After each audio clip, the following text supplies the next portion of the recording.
পুৱাত আমাৰ judicial magistrate Dipjyoti Hazarika on ডিউটিত আহি আছিলে।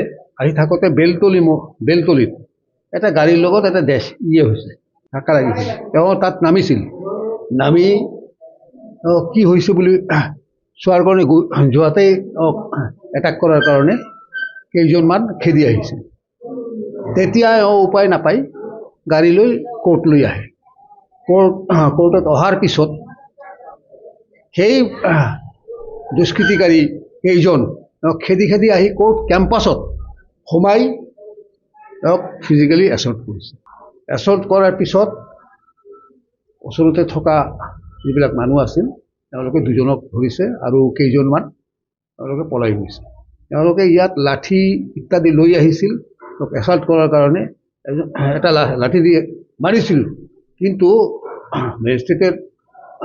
মেজিষ্ট্ৰেটৰ যে পিয়ন আছিল তেওঁ তাক ছেভ কৰিছে, ছেভ কৰি লৈ আহিছে। মই পুলিচ প্ৰশাসন আজি আহিছে ইয়াত, তেওঁলোকক কৈছোঁ এইটো যাতে উপযুক্ত ষ্টেপ গ্ৰহণ কৰে আৰু উপযুক্ত ধাৰাত বহাই কেছটো যাতে ইনভেষ্টিগেট কৰে।